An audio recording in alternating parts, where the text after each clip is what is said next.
Good morning, good morning. It's Joe Piscopo on the radio. So great to have you with us this morning, live from D.C., 826. Also on the other side of town is the legend Roger Stone. Roger has this brilliant new book called The Making of the President. And if anyone knows about The Making of a President, it is the one, the only Roger Stone. Roger, welcome back to the show, my friend. Joe, great to be here as always. Where are you? Are you in D.C.? You right down in downtown? Yeah, I'm in what I guess you would call Midtown in D.C. over on L Street. Yeah. Got in yesterday. I've had an enormous amount to drink last night with my many political cronies who are all here to make America great again.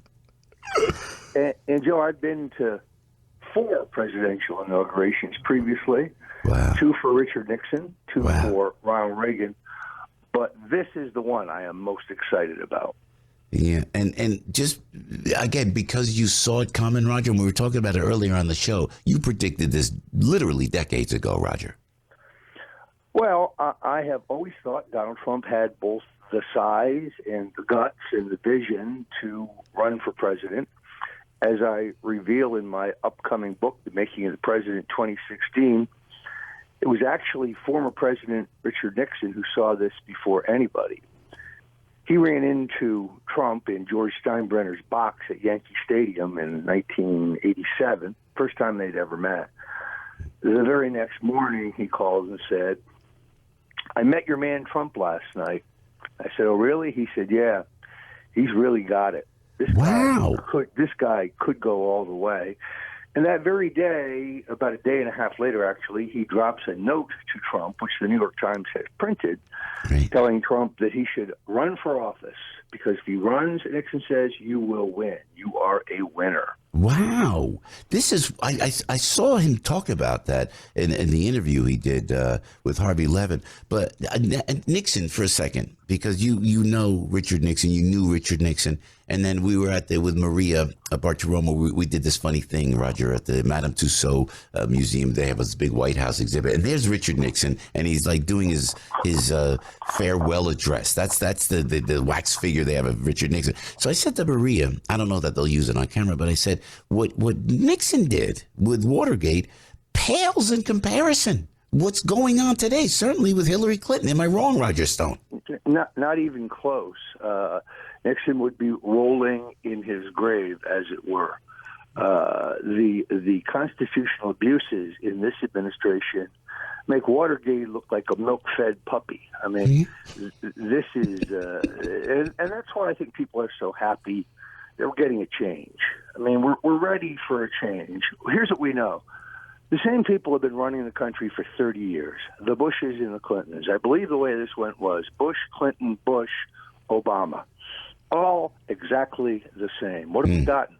Endless war, erosion of our civil liberties, more debt, more spending, more borrowing, foreign wars we can't pay for, a trade policy that's sucking all the jobs out of the country, an immigration policy that's making our neighborhoods and streets unsafe. People have had it. They want something radically new. They want not a transitional president, Joe. They want a transformational president. Yeah. I'm convinced that man is Donald Trump.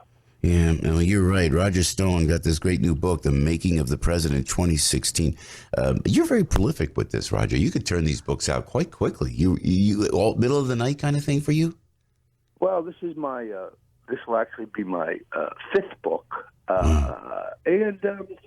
You know, it's a labor of love. I get cranky, and before you know it, I got 2,000 words. You know, I love politics. I love the story. I think I've got a unique perspective on it. Yeah. You know, I'm hoping this one will do as well and be as well received as my book on the Kennedy assassination or on Watergate.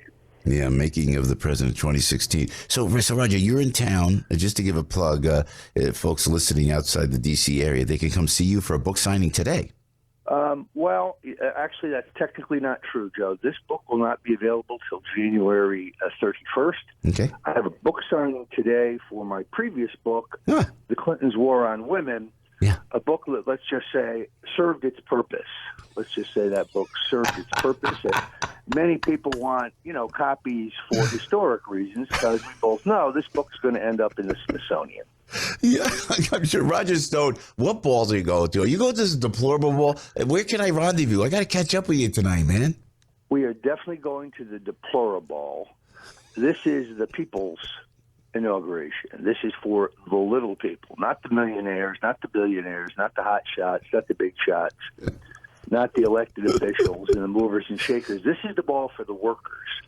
This is the ball for the people who rang the doorbells, walked the precincts, did the hard work of American politics for Donald Trump. Alex Jones is speaking, Mike Cernovich. It's going to be a great, great event. So I'm very excited about that. But the thing I'm most excited about, Joe, I got to be honest with you, is Friday, the actual swearing-in ceremony. Now, I have done quite a bit of research because you know how I am about style and clothing. You always want to be politically, etiquette-wise, you want to be correct. Yeah. So tonight at the deplorable, that's black tie. Mm-hmm. Tomorrow at the swearing-in, well, that's the formal morning suit, and here's the best part. And, of course, your top hat. See, only once in life do you get to wear a top hat and not look like a dork.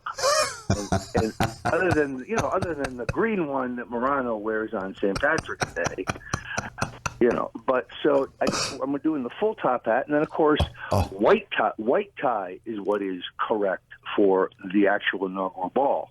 White tie and tails. So, wow. And you're going to be decked out like that at the inauguration tomorrow? And every one of them, I'm doing this by the book, man. By the book. No one's going to be watching the president, man. They're going to be watching you, Roger Stone. This is great. You're going to go. You got a nice seat. You got a nice seat front and center there tomorrow, do you, Roger?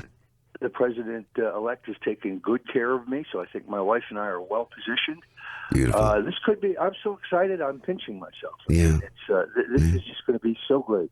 Roger, you called it. You called it. We listened to you. We took it very seriously, and you were the first one, front and center, to say Donald Trump could be president. So we give you credit for that, Roger. And then you and I have a lot to sit down and chat about when we get back, and I never take that for granted either, Roger Stone. Always appreciate that with much respect. So when I'm among those who want you to run for governor, so I'm anxious to sit down and have that conversation. In the meantime, send Morano out and see if he can find you a rented top hat, because it's the right thing.